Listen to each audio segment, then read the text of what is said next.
Well, hello YouTube. Welcome to Northwest Prepared, where I am preparing for the aftermath of the largest earthquake that's going to hit the U.S. And even if you are not living in the Pacific Northwest and facing the Cascadia subduction zone earthquake, you can learn a lot from these videos as well. I see a lot of people over on r/preppers and other online forums who have just started getting into this idea of needing to prepare for whatever's coming. And they're asking, where do I begin? What do I do? Okay, first off, calm the down, okay? Don't panic. I'll put a tag up here for the video, 6 things to do before the SHTF. So when this video's over, don't go leaving yet. When the video's over, go watch that. It'll give you a good basis to start and get yourself organized. In the meantime, we are going to talk about item number 2 on that list, and that is food. So, to start, go out and buy yourself 6 of these. These things are 2-quart mason jars. They hold half a gallon. You can buy them at Walmart. You can buy them at Bi-Mart. You can buy them maybe at Fred Meyer. I'm not sure. But you can buy them at Ace Hardware. You can buy them at Wilco. You can buy them at Tractor Supply. You can buy them at Coastal Farm and Ranch. You get the idea. They're not that hard to find. Then go out and buy 10 pounds of rice. 10 pounds of rice will exactly fill 3 of these jars. Okay, so you've just filled up half of your jars. So what have you got? Each one of these jars holds 8 cups. 1/2 a cup of rice will cook up into a cup of cooked rice. That's considered 1 serving. So each one of these jars holds 8 cups of uncooked rice, will cook up into 16 servings of rice. 10 pounds of rice fills 3 of these, gives you 48 servings of rice. Okay? So, 3 of these jars of rice doesn't look like much, but 48 servings of rice is nothing to sneeze at. Now, if you got a large family, you got more than 2 or 3 people, you might want to double everything I'm telling you.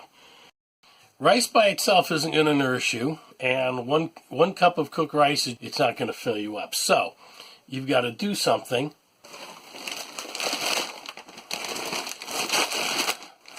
Whatever you do, don't go out and buy one of these. Okay? This is a 8-pound bag of dried beans. Okay? I don't know why I still have this, seriously. Do you know how to cook beans? Do you know how to cook dried beans? I'm not sure I do. So I don't know why I bought this. Okay? Buying this was a big mistake. So instead, buy canned beans. Seriously, just open the can and dump them. Each can contains 2 servings. But pinto beans by themselves, or black beans, or kidney beans, mix it up.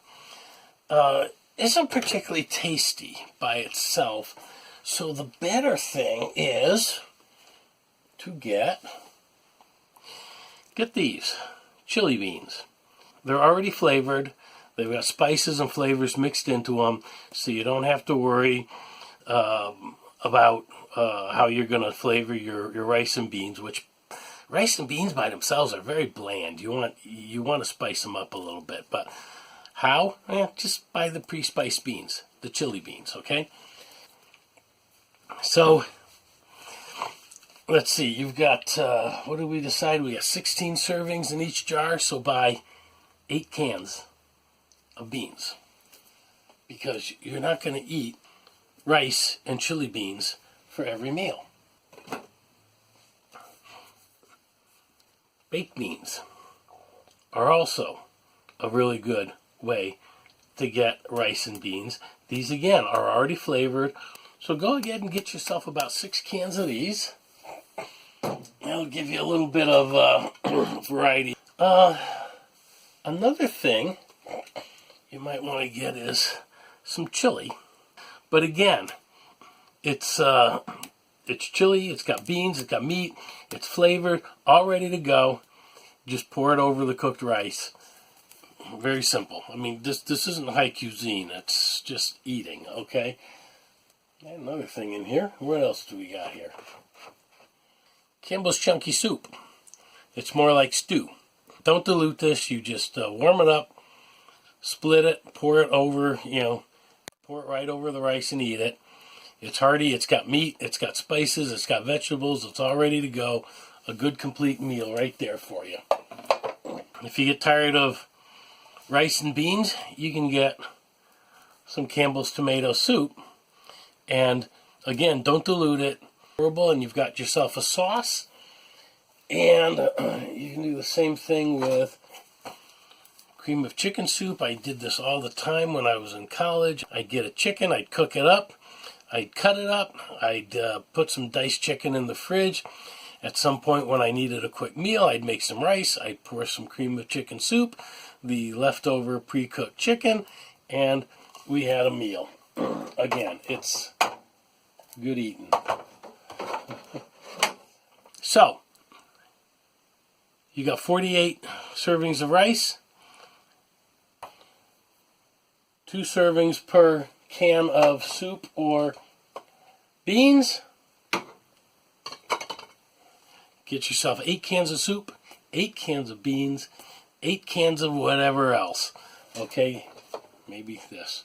The trick is to keep yourself balanced so you don't buy too much soup or beans and not enough rice to go with it.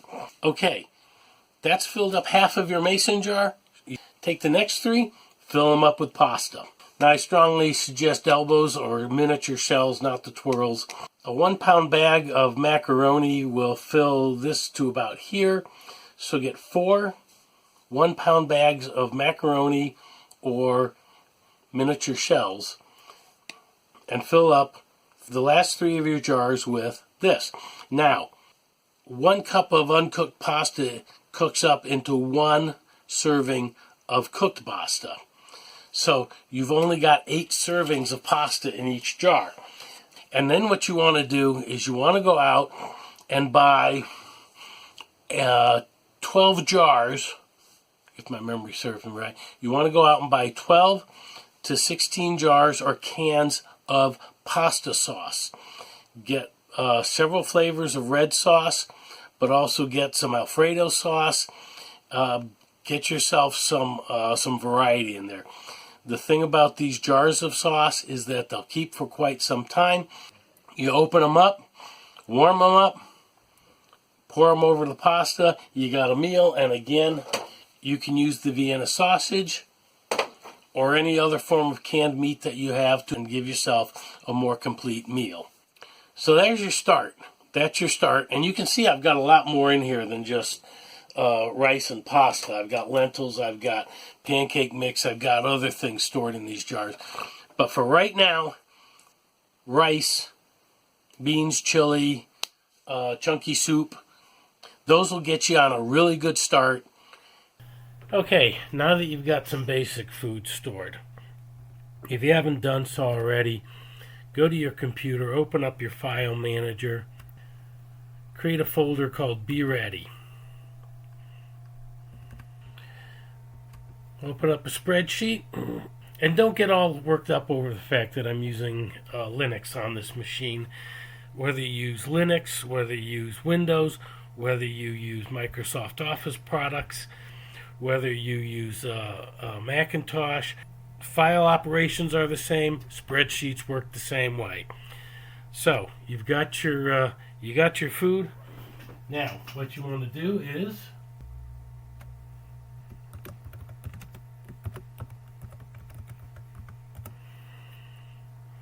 always title your spreadsheets.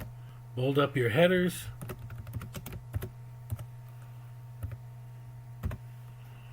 We're going to categorize the food into different food types, right?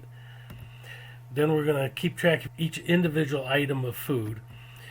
We're going to identify the basic unit that we're storing the food in. In this case, as we saw, either 10-ounce cans or 2-quart glass jars. How many servings per container?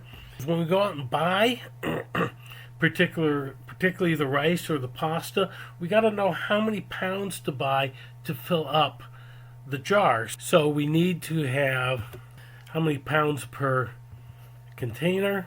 We also want to know what we have on hand. That's the entire point of this whole thing. The other thing we want to know is we want to know how many total servings we have on hand. And then we want to be able to set some goals. You can't do everything at once. So set yourself 3 different levels. So level 1 is intended to get you to the point where you can be prepared to survive something that lasts 4 weeks. Level 2 gets you ready to survive at least 3 months. And level 3 is just how wild and crazy you want to make it.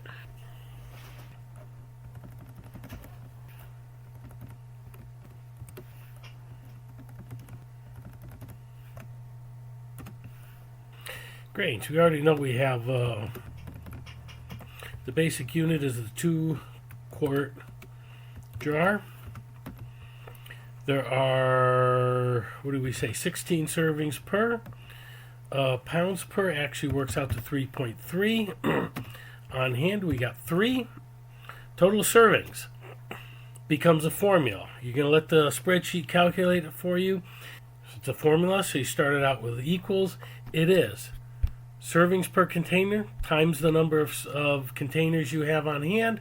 So it's 5D.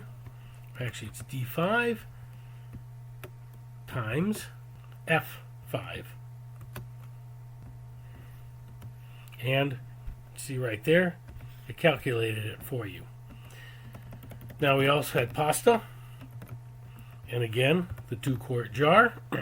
Servings per is only 8. I think it's actually 2 pounds per. On hand, you filled the other 3 jars with it. Your total servings, well, that didn't fill out, so what you do is you grab it with the cursor and go wham. And you can copy that column as much as you need. The formula will adjust. Beans, you have pintos, you have chili beans, other canned food, you have chili, let's say, you have soup, you got tomato, you got the chunky chicken. The basic unit is the 10-ounce, I think it was, can. Servings per is 2. Pounds per doesn't matter.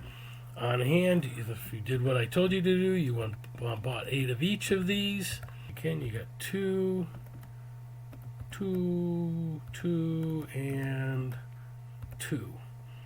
And you see as you complete the entries that your total servings have added up. And with this, you can compare the total servings you have here with the total servings you have in other categories and make sure that those tend to balance. Okay, so there's the beginning of your spreadsheet. As you buy more items, you're going to add more columns and rows to the spreadsheet. So that's it for now. We're going to save it and be ready. We are going to call it, not Untitled One, we're going to call it Food List. Why not? Make the titles easy to understand and save it. And now there we are in our Be Ready. We have a document called Food List. And I don't want this video to go much longer, so I'm going to cut it off at this point, and we'll talk about the other things that we can put in here as well. So for now, this is Gordon Reeder, Northwest Prepared, signing off. If you like this video, go ahead and hit the big thumbs up. Subscribe or hit the notification bell to get more notifications when I sporadically release a video. And as always, be prepared.